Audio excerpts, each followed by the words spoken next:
पुराण पहला अध्याय। शिव पुराण के पहले अध्याय में सूत जी द्वारा शिव पुराण की महिमा का वर्णन किया गया है। तो शिव पुराण की महिमा का वर्णन हम इस अध्याय में समझेंगे। श्री शौनक जी ने पूछा, महाज्ञानी सूत जी, आप संपूर्ण सिद्धांतों के ज्ञाता हैं, कृपया मुझे पुराणों के सार का वर्णन करें। ज्ञान और वैराग्य सहित भक्ति से प्राप्त विवेक की वृद्धि कैसे होती है तथा साधु पुरुष कैसे अपने काम, क्रोध आदि विकारों का निवारण करते हैं। इस कलयुग में सभी जीव आसुरी स्वभाव के हो गए हैं, अतः कृपा करके मुझे ऐसा साधन बताइए जो कल्याणकारी एवं मंगलकारी हो, पवित्र और पवित्रता लिए हो।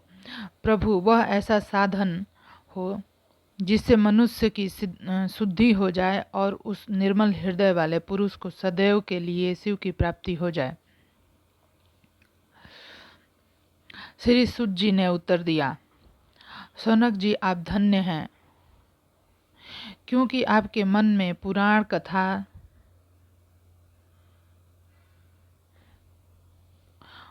को सुनने के लिए अपार प्रेम व लालसा है। इसलिए मैं तुम्हें परम उत्तम शास्त्र की कथा सुनाता हूँ। वत्स, संपूर्ण सिद्धांतों से संपन्न, भक्ति को बढ़ाने वाला तथा शिव जी को संतुष्ट करने वाला अमृत के समान दिव्य शस्त्र है। वो क्या है? शिव पुराण। इसका पूर्व काल में शिव जी ने ही प्रवचन किया था। गुरुदेव व्यास ने सनत कुमार मुनि का उपदेश पाकर आदरपूर्वक इस पुराण की रचना की। यह पुराण कलयुग में मनुष्यों के हित का परम साधन है। शिव पुराण परम उत्तम शास्त्र है। इस पृथ्वी में सभी मनुष्य को भगवान शिव के विशाल स्वरूप को समझना चाहिए। इसे पढ़ना एवं सुनना सर्व साधन है। यह मनोवांछित फलों को देने वाला, इससे मनुष्य निष्पाप हो जाता है तथा इस लोक में सभी सुखों का उपभोग करके अंत में शिव लोक को प्राप्त करता है। शिव पुराण में 24,000 श्लोक हैं,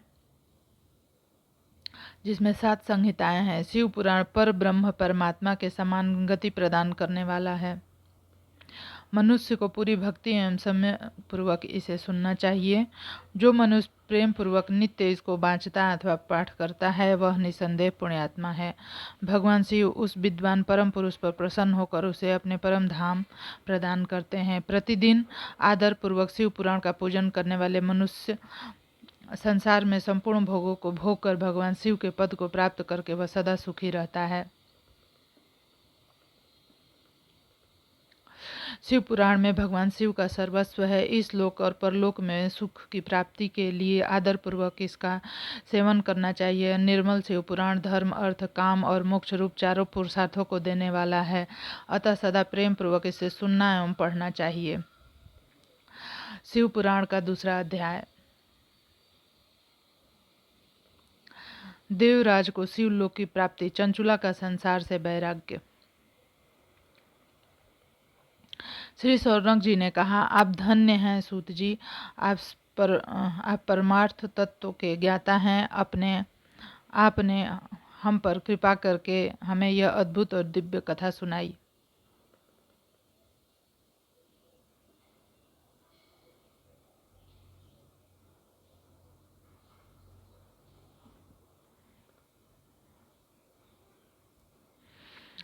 भूतल पर इस कथा के समान कल्याण का और कोई साधन नहीं है। आपकी कृपा से यह बात हमने समझ ली है। सूत जी, इस कथा के द्वारा कौन से पापी शुद्ध होते हैं, उन्हें कृपा कर बताकर इस जगत को कृतार्थ कीजिए। सूत जी बोले, मुने, जो मनुष्य पाप, दुराचार तथा काम, क्रोध, मद, लोभ में निरंतर डूबे रहते हैं, वे भी शिव पुराण पढ़ने अथवा सुनने से शुद्ध हो जाते हैं।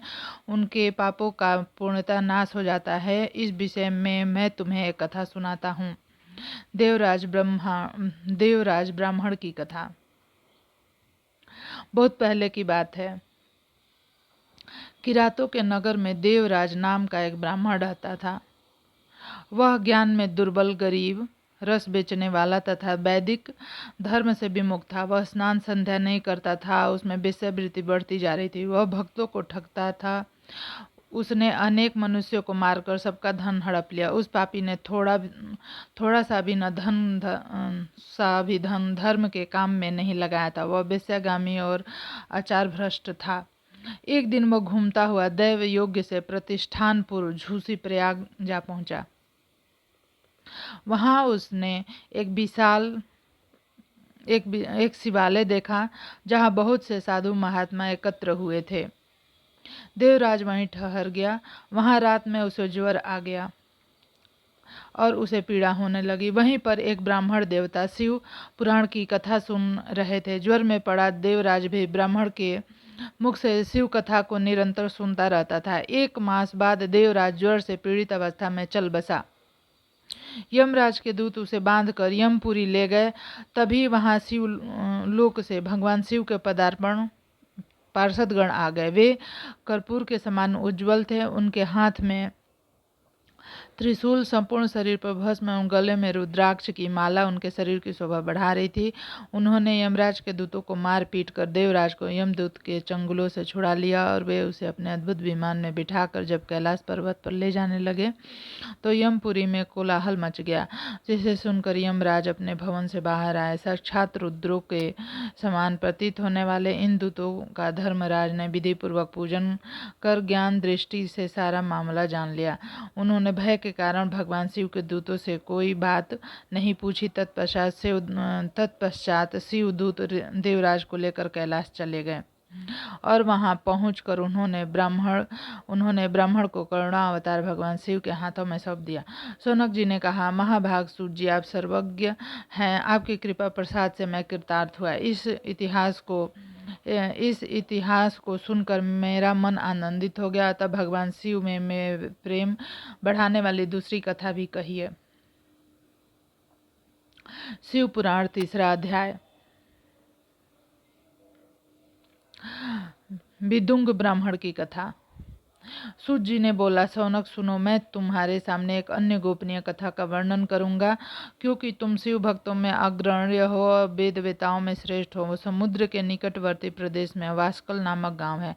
वहां वैदिक धर्म से विमुख महापापी मनुष्य रहते हैं।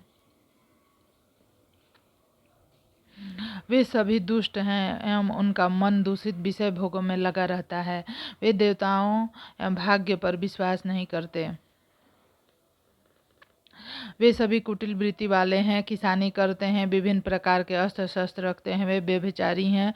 वे इस बात में पूर्णतः अनजान है कि ज्ञान, वैराग्य तथा सधर्म ही मनुष्य के लिए परम पुरुषार्थ है। वे सभी पशु बुद्धि हैं। अन्य समुदाय के लोग भी उन्हीं की तरह बुरे विचार करने वाले, धर्म से विमुख, वे नित्य कुकर्म में लगे रहते हैं एवं सदा विषय भोगों में डूबे रहते हैं।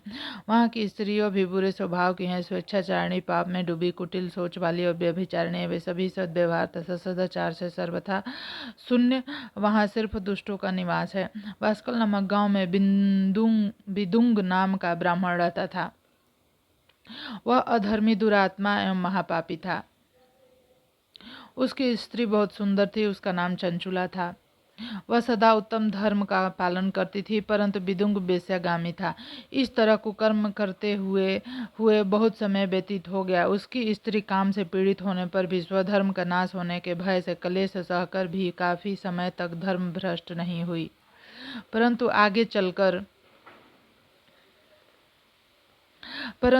चलकर वह भी अपने दुराचारी पति के आचरण से प्रभावित होकर दुराचारणी और अपने धर्म से विमुख हो गई।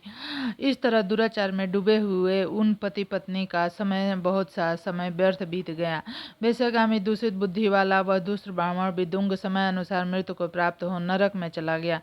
बहुत दिनों तक नरक के दुखों को भोगता रहा।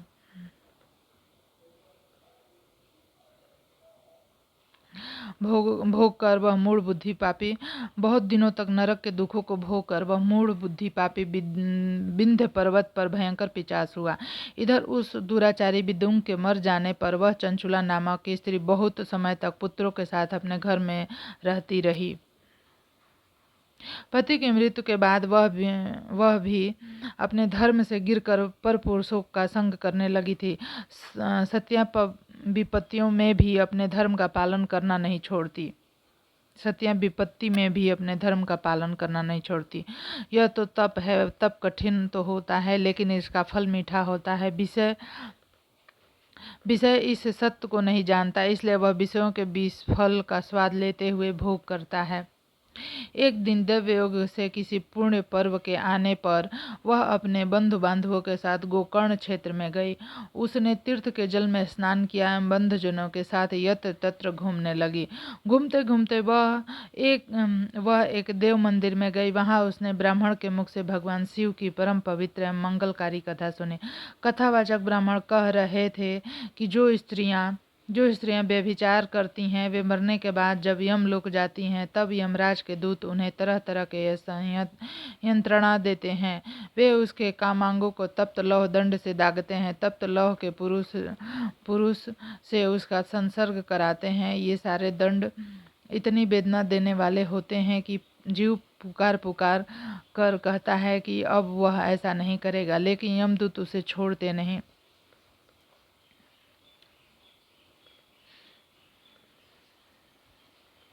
कर्मों का फल तो सभी को भोगना पड़ता है।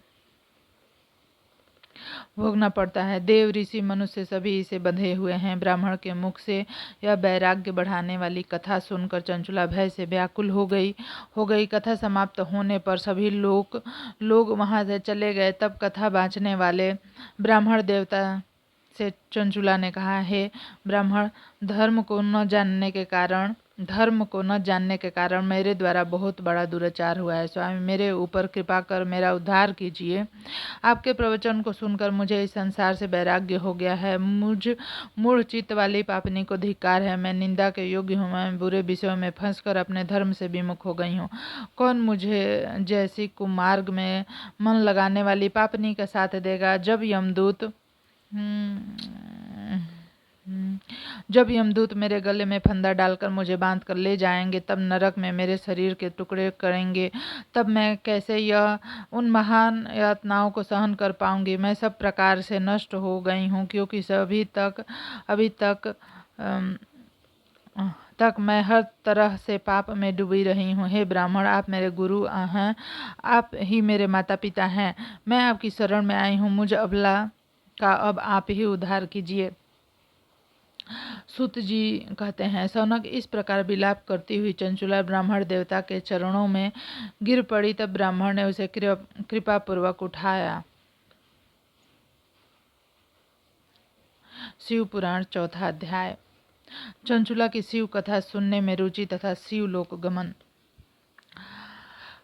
ब्राह्मण बोले, नारी, तुम सौभाग्यशाली हो जो भगवान शंकर की कृपा से तुमने वैराग्यपूर्ण शिव पुराण की कथा सुनकर समय से अपनी गलती का एहसास कर लिया है। तुम डरो मत और भगवान शिव की शरण में जाओ। उनकी परम कृपा से तुम्हारे सभी पाप नष्ट हो जाएंगे। मैं तुम्हें भगवान शिव की कथा सहित वह मार्ग बताऊंगा जिसके द्वारा तुम्हें सुख देने वाली उत्तम गति प्राप्त होगी। शिव कथा सुनने से तुम्हारी बुद्धि शुद्ध हो गई है और तुम्हें पश्चाताप हुआ है तथा मन में वैराग्य उत्पन्न हुआ है। तत्पश्चात ही पाप करने वाले पापियों के लिए पश्चाताप ही पाप करने वाले पापियों के लिए सबसे बड़ा प्रायश्चित है। पश्चाताप ही पापों का शोधक है। इससे ही पापों की शुद्धि होती है। सत्पुरुषों के अनुसार पापों की शुद्धि के लिए प्रायश्चित पश्चाताप से ही संपन्न होता है। जो मनुष्य अपने कुमार्ग के लिए पश्चाताप नहीं करता वह उत्तम गति प्राप्त नहीं करता, परंतु जिसे अपने कुकृत्य पर हार्दिक पश्चाताप होता है वह अवश्य उत्तम गति का भागीदार होता है, इसमें कोई शक नहीं।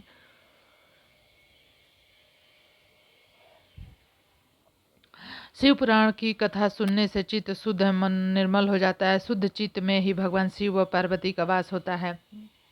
वह शुद्ध आत्मा पुरुष सदा शिव के पद को प्राप्त होता है।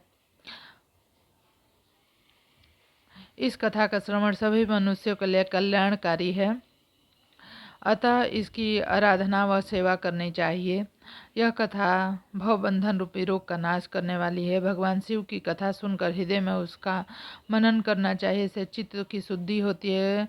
चित्त शुद्धि होने से ज्ञान एवं वैराग्य के साथ महेश्वर की भक्ति निश्चय ही प्रकट होती है तथा उसके अनुग्रह से दिव्य मुक्ति प्राप्त होती है। जो मनुष्य माया के प्रति आसक्त है वह इस संसार बंधन से मुक्त नहीं हो पाता। हे ब्राह्मण पत्नी, तुम अन्य विषयों से अपने मन को हटाकर भगवान शंकर की इस परम पावन कथा को सुनो। इससे तुम्हारे चित्त की शुद्धि होगी, तुम्हें मोक्ष की प्राप्ति होगी। जो मनुष्य निर्मल हृदय से भगवान शिव के चरणों का चिंतन करता है उसकी एक ही जन्म में मुक्ति हो जाती है। सूत जी कहते हैं, शौनक, यह कहकर जो ब्राह्मण चुप हो गया उसका हृदय करुणा से भर गया। विद्वान में मग्न हो गए। ब्राह्मण का उक्त उपदेश सुनकर चंचुला के नेत्रों में आनंद के आंसू छलक आए। वह हर्ष भरे हृदय से ब्राह्मण देवता के चरणों में गिर गई और हाथ जोड़कर बोली, मैं कृतार्थ हो गई। हे ब्राह्मण, शिव भक्त में श्रेष्ठ स्वामिन, आप धन्य हैं, आप परमार्थदर्शी हैं, सदा परोपकार में लगे रहते हैं। साधो, मैं नरक के समुद्र में गिर रही हूँ, कृपा कर मेरा उद्धार कीजिए। जिस प्राणी को अमृत के समान सुंदर शिव पुराण कथा की बात आप ने की है उसे सुनकर मेरे मन में वैराग्य उत्पन्न हुआ। उस अमृतमयी शिव पुराण कथा को सुनने के लिए मेरे मन में बड़ी श्रद्धा हो रही है। कृपया आप मुझे उसे सुनाएं। सूत जी कहते हैं, शिव पुराण की कथा सुनने की इच्छा मन में लिए हुए चंचुला उन ब्राह्मण देवता की सेवा में वहीं रहने लगी।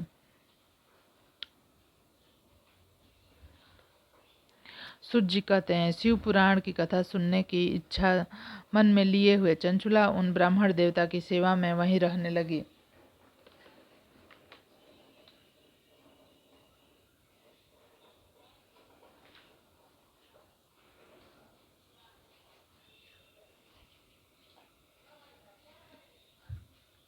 उस गोकर्ण नामक महाक्षेत्र में उन ब्राह्मण देवता के मुख से चंचुला शिव पुराण की भक्ति, ज्ञान और वैराग्य बढ़ाने वाली, मुक्ति देने वाली परम उत्तम कथा सुनकर कृतार्थ हुई। उसका चित्त शुद्ध हो गया। वह अपने हृदय में शिव के सद्गुण स्वरूप का चिंतन करने लगे। वह सदैव शिव के सच्चिदानंदमयी स्वरूप का स्मरण करती थी। तत्पश्चात अपना समय पूर्ण होने पर चंचुला ने बिना किसी कष्ट के अपना शरीर त्याग दिया। उसे लेने के लिए एक दिव्य विमान वहां पहुंचा। वह विमान शोभा साधनों से सजा था एवं शिव गणों से सुशोभित था। चंचुला विमान में शिवपुरी पहुंची।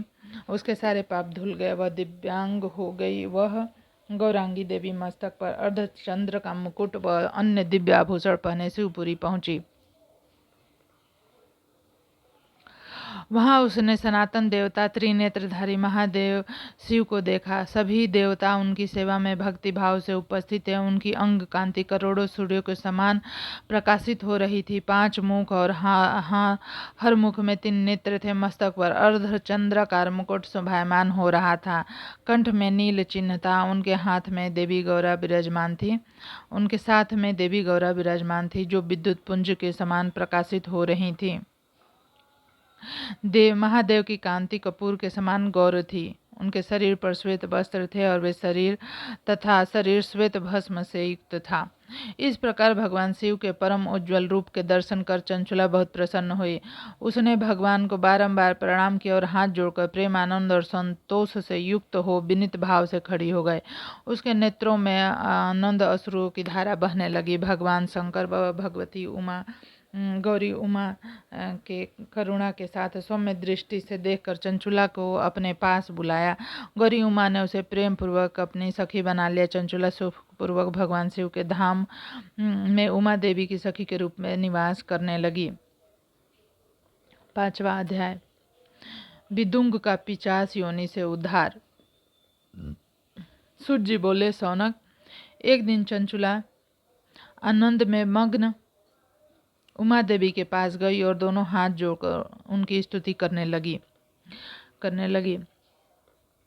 चंचुला बोली, हे गिरिराज नंदिनी स्कंद माता उमा, आप सभी मनुष्यों एवं देवताओं द्वारा पूज्य तथा समस्त सुखों को देने वाली हैं। आप स्वयंभू प्रिया हैं। आप ही सगुणा और निर्गुणा हैं। हे हे सच्चिदानंद स्वरूपणी, आप ही प्रकृति की पोषक हैं। हे माता, आप ही संसार की सृष्टि, पालन और संहार करने वाली हैं। आप ही ब्रह्मा विष्णु महेश को उत्तम प्रतिष्ठा देने वाली परम शक्ति हैं। सूत जी कहते हैं, सौनक, सदगति प्राप्त चंचुला इस प्रकार देवी की स्तुति कर शांत हो गई। उसकी आंखों में प्रेम के आंसू उमड़ आए। तब शंकर प्रिय भक्त वत्सला उमा देवी ने बड़े प्रेम से चंचुला को चुप कराते हुए कहा, सखी चंचुला, मैं तुम्हारी स्तुति से प्रसन्न हूँ, बोलो क्या वर मांगती हो। चंचुला बोली, हे गिरिराज कुमारी, मेरे पति विदुंग इस समय कहाँ हैं? उनकी कैसी गति हुई है? मुझे बताइए, कुछ ऐसा उपाय कीजिए ताकि हम फिर से मिल सकें। हे महादेवी, मेरे पति एक शूद्र जाति वैश्या के प्रति आसक्त थे और पाप में डूबे रहते थे। गिरजा बोली, बेटी, तुम्हारा पति विदुंग बड़ा पापी था, उसका अंत बड़ा भयानक हुआ।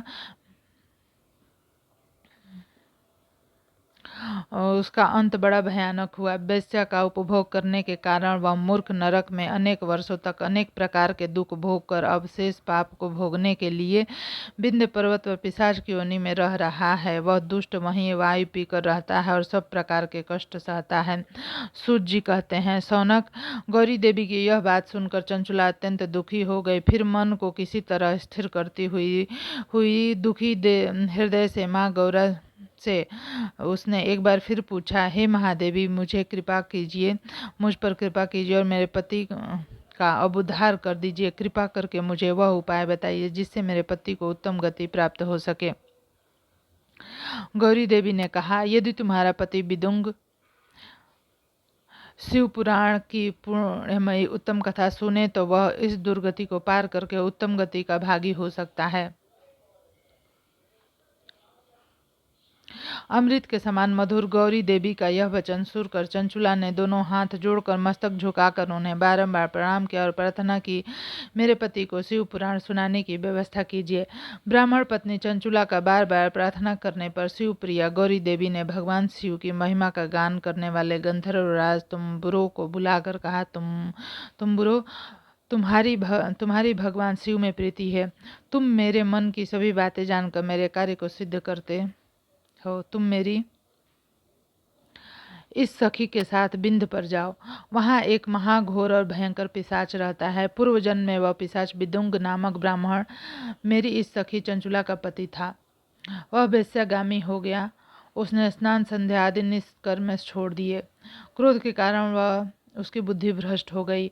दुर्जनों से उसकी मित्रता तथा सज्जनों से द्वेष बढ़ गया। वह अस्त्र शस्त्र से हिंसा करता, लोगों को सताता और घरों में आग लगा देता था। चंडालों से दोस्ती करता, वह रोज वेश्या के पास जाता था। पत्नी को त्याग कर दुष्ट लोगों से दोस्ती कर उन्हीं के संपर्क में रहता था। वह मृत्यु तक दुराचार में फंसा रहा। मृत्यु के बाद उसे पापियों के भोग स्थान यमपुर ले जाया गया। वहाँ घोर नरक को सहकर इस समय वह विंध्य पर्वत पर पिशाच बनकर रह रहा है, पापों का फल भोग रहा है। तुम उसके समान परम पुण्यमयी पापों का नाश करने वाली शिव पुराण की दिव्य कथा का प्रवचन करो। इस कथा को सुनने से उसका हृदय सभी पापों से मुक्त होकर शुद्ध हो जाएगा। वह प्रेत योनि से मुक्त हो जाएगा। दुर्गति से मुक्त होकर वह विदुंग नामक पिशाच को विमान पर बैठाकर तुम भगवान शिव के पास ले आना। सूत जी ने कहा, सौनक, उमा माँ का आदेश पाकर गंधर्व तुम्बुरो प्रसन्नता पूर्वक अपने भाग्य की सराहना करते हुए चंचुला को साथ लेकर विमान से पिशाच के निवास स्थान विंध्य पर्वत गया।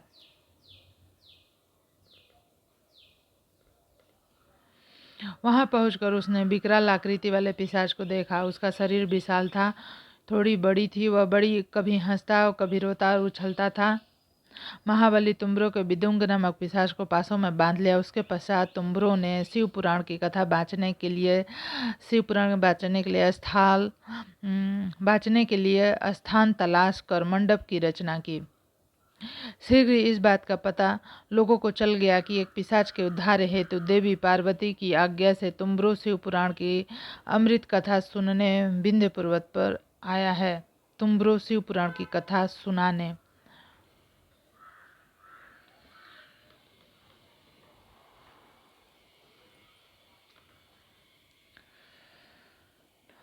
आया है। उस कथा को सुनने के लोभ से बहुत से देवर्षि वहां पहुंच गए। सभी को आदर पूर्वक का स्थान दिया गया। पिशाच बिदुंग को पासों में बांधकर आसन पर बैठाया गया और तब तुम्बरों ने परम उत्तम शिव पुराण की कथा का गान शुरू किया। उसने पहले विंध्येश्वरी संहिता से लेकर 7वीं वायु संहिता तक शिव पुराण की कथा का स्पष्ट वर्णन किया।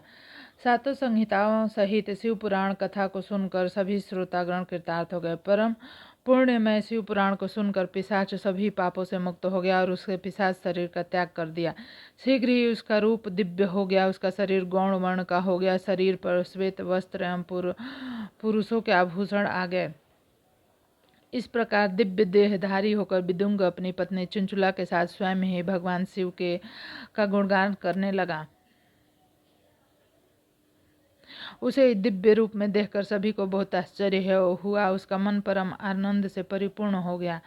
सभी भगवान शिव के अद्भुत चरित्र को सुनकर कृतार्थ हो गए। उनका यशोगान करते हुए अपने अपने धाम को चले गए। विदुंग अपनी पत्नी चंचुला के साथ विमान में बैठकर शिवपुरी की ओर चल दिया। महेश्वरों के गुणों का गान करता हुआ विदुंग अपनी पत्नी चंचुला व तुम्बरों के साथ शीघ्र ही शिव धाम पहुंचा। भगवान शिव व देवी पार्वती ने उसे अपना पार्षद बना लिया। दोनों पति पत्नी सुखपूर्वक भगवान महेश्वर एवं देवी गौरी के श्री चरणों का विचल निवास पाकर धन्य हो गए। शिव पुराण छठा अध्याय। शिव पुराण के श्रवण की विधि। सौनक जी ने कहा, महाप्राज्ञ सूत जी, आप धन्य एवं शिव भक्तों में श्रेष्ठ हैं। हम पर कृपा कर हमें कल्याण में शिव पुराण के श्रवण की विधि बताइए, जिससे सभी श्रोताओं को संपूर्ण उत्तम फल की प्राप्ति हो। सूत जी ने कहा, मैं मुने सौनक तुम्हें संपूर्ण फल की प्राप्ति के लिए मैं शिव पुराण की विधि सविस्तार बताता हूँ। सर्वप्रथम किसी ज्योतिष को बुलाकर दान से संतुष्ट कर उससे कथा का शुभ मुहूर्त निकलवाना चाहिए। उसकी सूचना का संदेश सभी लोगों तक पहुँचाना चाहिए कि हमारे यहाँ शिव पुराण की कथा होने वाली है। अपने कल्याण की इच्छा रखने वाले को इसे सुनना अवश्य पधारना चाहिए। देश देश में जो भी भगवान शिव के भक्त हों तथा शिव कथा के कीर्तन श्रवण के उत्सुक हों, उन सभी को आदर पूर्वक बुलाना चाहिए, उनका आदर सत्कार करना चाहिए। शिव पुराण सुनने के लिए मंदिर, तीर्थवान प्रांत अथवा घर में ही उत्तम स्थान का निर्माण करना चाहिए। केले के खंभों से सुशोभित कथा मंडप तैयार कराएं। उसे सब और फल फूल सुंदर चंदों से अलंकृत करना चाहिए। चारों कोनों पर ध्वजा लगाकर सभी विभिन्न सामग्री से सुशोभित करें। भगवान शंकर के लिए भक्तिपूर्वक दिव्य आसन का निर्माण करना चाहिए। कथावाचक के लिए भी दिव्य आसन का निर्माण करना चाहिए। नियम पूर्वक कथा सुनने वाले के लिए भी सुयोग आसन की व्यवस्था करे तथा अन्य लोगों को बैठने की व्यवस्था करे। कथा वाचने के लिए विद्वान के प्रति कभी बुरी भावना न रखें।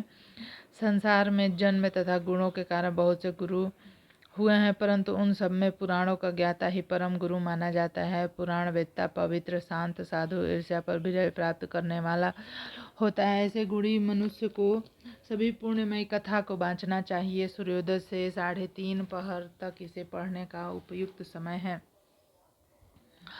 मध्याह्न में 2 घड़ी तथा कथा बंद रखनी चाहिए। मध्याह्न काल में 2 घड़ी तक कथा बंद रखनी चाहिए ताकि लोग मल मूत्र त्याग कर सकें। जिस दिन कथा शुरू हो रही हो उससे एक दिन पहले व्रत ग्रहण करें। कथा के दिनों में प्रातः काल का नित्य कर्म संक्षेप में कर लेना चाहिए। वक्ता के पास उसकी सहायता हेतु एक विद्वान व्यक्ति को रखना चाहिए जो कि सब प्रकार दूर कर लोगों को समझाने में कुशल हो। कथा में आने वाले विघ्नों को दूर करने के लिए सर्वप्रथम गणेश जी का पूजन करना चाहिए। भगवान शिव का शिव पुराण के भक्ति भाव से पूजा करें। तत्पश्चात श्रोता तन मन से शुद्ध होकर आदर पूर्वक शिव जो वक्ता श्रोता अनेक प्रकार के कर्मों से भटक रहे हों अथवा काम आदि विकारों से युक्त हैं, पुण्य के भागी नहीं हो सकते। जो मनुष्य अपनी सभी चिंताओं को भूलकर कथा में मन लगाते हैं, उन्हें शुद्ध बुद्धि मनुष्यों को उत्तम फल की प्राप्ति होती है। 7वां अध्याय। श्रोताओं द्वारा पालन किए जाने वाले नियम। सूत जी बोले, सौनक, शिव पुराण सुनने का व्रत लेने वाले पुरुषों के लिए जो नियम है उसे भक्ति पूर्वक सुनो।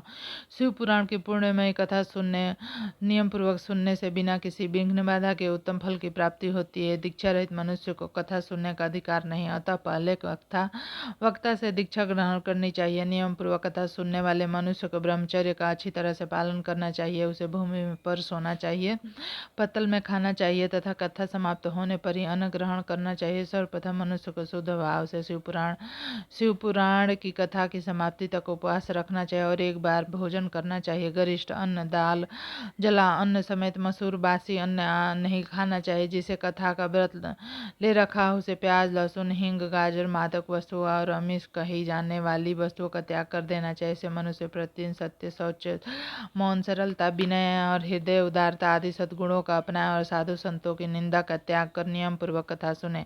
सकाम मनुष्य इस कथा के प्रभाव से अपने अभीष्ट कामना प्राप्त करता है, निष्काम मोक्ष प्राप्त करता है। सभी स्त्री पुरुषों को विधि विधान से शिव पुराण की कथा को सुनना चाहिए। महर्षि शिव पुराण की समाप्ति पर श्रोताओं को भक्ति पूर्वक भगवान शिव की पूजा की तरह पुराण पुस्तक की पूजा करनी चाहिए और उसके पश्चात विधि पूर्वक वक्ता को भी पूजन करना चाहिए। पुस्तक को रखने के लिए नया सुंदर बस्ता बनाएं। पुस्तक व वक्ता के पूजन के उपरांत वक्ता की सहायता है तो बुलाए गए पंडितों को भी सत्कार करना चाहिए। कथा में पधारे अन्य ब्राह्मणों को भी अन्न धन का दान दें। गीता वाद्य नृत्य से उत्सव को महान बनाएं। विरक्त मनुष्य को कथा समाप्ति पर गीता का पाठ करना चाहिए और गृहस्थ को श्रवण कर्म में की शांति हेतु होम करना चाहिए। होम रुद्र संहिता के श्लोकों द्वारा अथवा गायत्री मंत्र के द्वारा करें। यदि हवन करने में असमर्थ हो तो भक्ति पूर्वक शिव सहस्त्र नाम का पाठ करें।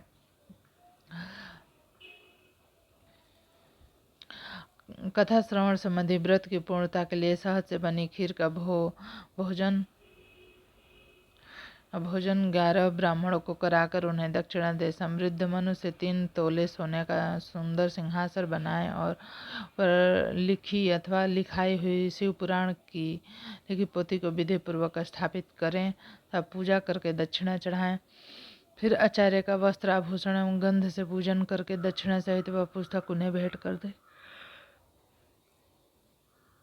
सौनक, इस पुराण के दान के प्रभाव से भगवान शिव का अनुग्रह पाकर मनुष्य भाव बंधन से मुक्त हो जाता है। शिव पुराण को विधि पूर्वक संपन्न करके यह संपूर्ण फल देता है तथा भोग और मोक्ष प्रदान करता है।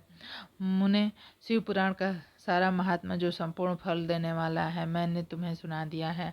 अब आप और क्या सुनना चाहते हो? श्रीमान शिव पुराण सभी पुराणों के माथे का तिलक है। जो मनुष्य सदा भगवान शिव का ध्यान करते हैं उनकी वाणी शिव के गुणों की स्तुति करती है कि दोनों कान उन कथा सुनते हैं, उनका जीवन सफल हो जाता है। वे संसार सागर से पार हो जाते हैं। ऐसे लोग इहलोक अथवा परलोक में सदा सुखी रहते हैं। भगवान शिव के सच्चिदानंदमय स्वरूप का स्पर्श पाकर ही समस्त प्रकार के कष्टों का निवारण हो जाता है। उनकी महिमा जगत के बाहर तथा भीतर दोनों जगह विद्यमान रहती है। उनका अनंत आनंद रूप परम शिव की शरण लेता हूँ। मैं उन अनंत आनंद रूप परम शिव की शरण लेता हूँ।